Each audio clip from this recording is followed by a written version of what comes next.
पांचों नियम निभाऊं मैं, दीजिए यही आशीष। दास को सतगुरुदेव जी, दीजिए यही बख्शीश। बोलो जयकारा बोल मेरे श्री गुरु महाराज की जय।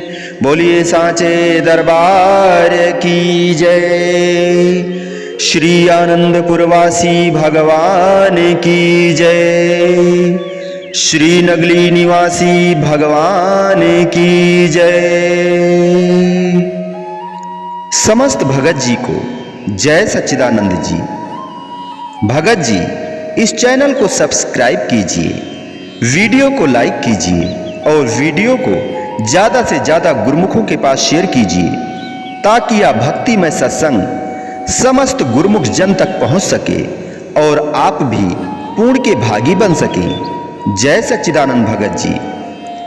हमारे हुजूर श्री सद्गुरु दाता दीन दयाल जी ने हम गुरुमुखों पर प्रसन्न होकर एक सत्संग में कहा, गुरुमुखों, सभी लोग अपने आत्मा में विचार करो, यानी कि आत्म विचार करो। विचार करना है कि इस संसार में जीव की अपनी मलकियत या निजी चीज क्या है। आमतौर पर संसारी जीव माया के पदार्थों, दुनियावी सामानों, शारीरिक संबंधों और शारीरिक सुख इत्यादि को ही अपना समझते हैं। मगर संतों महापुरुषों की वाणियां तथा अपने जीवन का साधारण अनुभव भी बतलाता है कि कोई भी दुनियावी चीज, पदार्थ या शारीरिक सुख और संबंध आदि वास्तव में अपने नहीं हो सकते। अज्ञानता और माया की संगति करके यह जीव इन दुनियावी सामानों को अपना मान बैठा है, मगर असल में यह धोखे में आ गया है। यह जीव काल और माया के धोखे में इस कदर आ गया है कि दिन रात मायावी कारोबार, मायावी रचना और मायावी सामान को ही अपना मानकर उनमें मग्न है। इसी को जीव अपना असली कर्तव्य मान बैठा है। लेकिन विचार यह करना है कि क्या ये सब अपने भी बन सकेंगे अथवा जीव को शांति भी दे सकेंगे। बस यही सोचना है कि क्या मायावी चीजें और शारीरिक संबंध अपने बन सकते हैं अथवा इनसे मन को शांति मिल सकती है। यह जीव जिन चीजों के लिए दिन रात दौड़ धूप में लगा हुआ है, क्या ये अपने कब्जे में रह सकेंगी या सुख और शांति दे सकेंगी। अगर ये दुनियावी चीजों और सामान अपने बन सके तब तो फिर ठीक है, लेकिन यदि ये अपने न बने और इनसे जीव को सुख शांति न मिल सके, तब तो इनमें मन को लगाए रखना बहुत बड़ा भारी गलती है। ऐसी तो कोई बात नहीं कि इंसान को जबरदस्ती मनवाया जाता है, बल्कि इंसान खुद ही सोच विचार कर सकता है और खुद अच्छी तरह से यह अंदाजा लगा सकता है कि जो चीज जीव की अपनी बन सके और कब्जे में रह सके, उसी से मन लगावे। खुद ही तजुर्बा करके इंसान देख ले कि माया का कौन सा पदार्थ है कि जो अपना बन सकेगा या शांति दे सकेगा। बड़े बड़े मायाधारियों के इतिहास भी सबने पढ़े और सुने होंगे तथा युग की वर्तमान अवस्था भी इस बात का प्रमाण दे सकती है कि माया और माया के सामान अपने नहीं हो सकते। इन माया के पदार्थों के पीछे तो लाखों सिर पटक पटक कर गए, लाखों दावे बांधते रहे, मगर माया को अपना ना बना सके। दुनिया ने उनके साथ वफा नहीं की, न इन चीजों से पहले कभी किसी को शांति दी है, न आगे दे सकेगी। फिर जीव किस प्रकार इनसे शांति पाने की आशा रखता है। जो चीज है ही पराई, वह भला क्यों कर वफा कर सकेगी अथवा शांति दे सकेगी। यदि ये माया के समान सचमुच जीव के अपने होते तो फिर उसके साथ वफा भी करते और उनसे जीव को शांति भी मिलती। लेकिन ऐसा तो है ही नहीं, क्योंकि यह माया किसी की नहीं बन सकती। तू करता तू भया, मुझ में रही न मुँह, वारी तेरे नाम पर जित देखा तित तू। यदि जीव अपने आप को देखना चाहे तो कहाँ देखे, सद्गुरु उपदेश से सद्गुरु के स्वरूप में अपना आप देखे। सद्गुरु का उपदेश ही जीव की अपनी चीज है। जीव अपने ख्याल को शरीर, माया और पदार्थों के मोह से हटाकर सद्गुरु के उपदेश में लगावे, तब अपना आप भी पा सकता है। यदि अपना मुख किसी को देखना हो तो साफ दर्पण में ही वह नजर आवेगा। मैले दर्पण में मुख भला दिखाई देगा।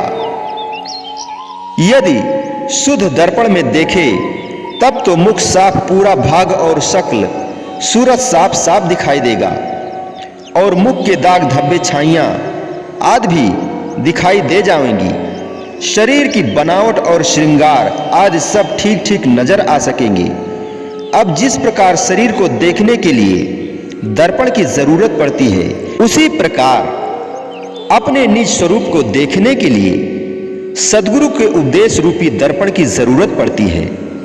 जब इस झूठे शरीर को ठीक तरह से देखने के लिए दर्पण की मुहताजी है, तब क्या आत्मा और निज स्वरूप को देखने के लिए दर्पण दरकार नहीं होगा?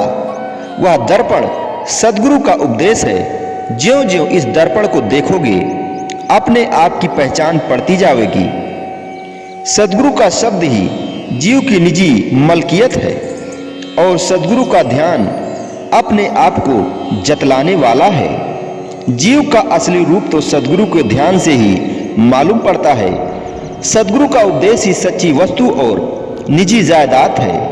सद्गुरु का शब्द अमर है और यही निज नाम है। बाकी नाम रूप तो मिट जाने वाले हैं, मगर ये ना मिटने वाला नाम और रूप अपने अंदर में है। मनुष्य के अंदर 24 घंटे शब्द चल रहा है, यही निज नाम है। अब क्या करना है कि ख्यालों को दूसरी तरफ से हटाकर सद्गुरु के शब्द और ध्यान में लगा देना है। आंख, कान और मुख को बाहरी दुनिया के चस्के पड़े हुए हैं। इन्हीं के कारण अंदरूनी रस और आनंद नहीं मिल रहा। उधर से तवज्जो को हटाकर अंदर में लगावें। बाहर के पट बंद करें और अंदर के खोलें।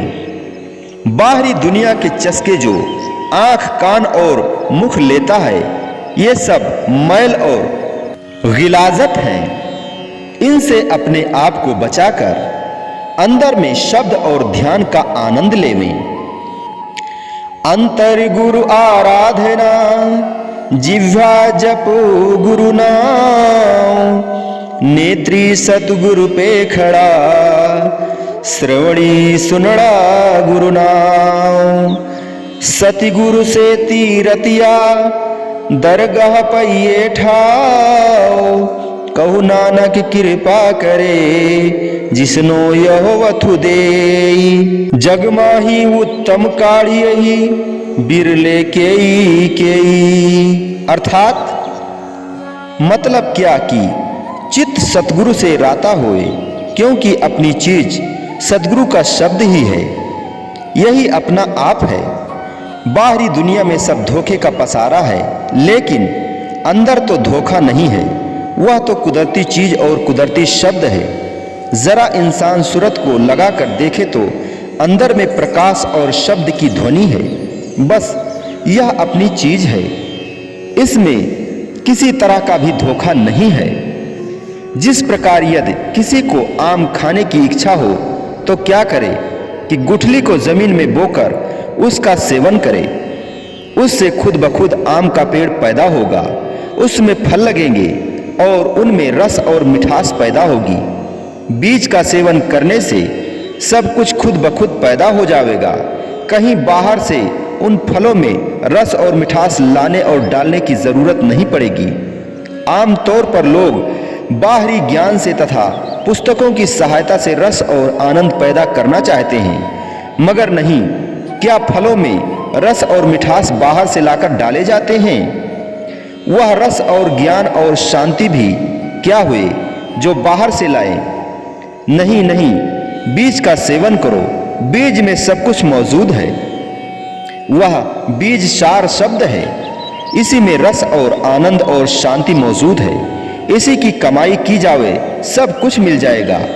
बस इसी अपनी चीज का पता लगाकर अपने अंदर में शांति और आनंद को प्रकट करो और हर समय सद्गुरु के नाम का ध्यान करते रहो, सद्गुरु के शब्द को जपते रहो और हमेशा सद्गुरु के सुंदर मुखड़े का ध्यान करते रहो और सद्गुरु के नाम को जपते रहो। श्वास श्वास में प्रभु ने जो दीक्षा दिया है वह अपने श्वास श्वास में चलाते रहो। केवल आपको ध्यान देने की जरूरत है, वह तो हमेशा ही आपके श्वास चलता रहता है। जब जब आपका श्वास चलता है तब तब शब्द का उच्चारण होता है जो सद्गुरु ने हमें दीक्षा दिया है। तो गुरुमुखों, हमेशा अपने श्वास में सद्गुरु ने जो दीक्षा दिया है उन शब्द का, उन नाम का उच्चारण करते रहो, अपने श्वास पर ध्यान देते रहो। जब श्वास पर ध्यान दोगे तो आपको यह सुनाई देगा कि वही जो सद्गुरु ने हमें नाम दीक्षा दिया है वही नाम ही हमारे श्वासों में चल रहा है। बस आपको श्वास पर ध्यान देने की जरूरत है, क्योंकि जो हमारे हुजूर सद्गुरु दाता दीन दयाल जी ने हमें नाम की दीक्षा दी है वही नाम, वही शब्द हमारे श्वासों में जब से हम पैदा हुए हैं और अंत तक ही श्वासों में वही चलता रहेगा।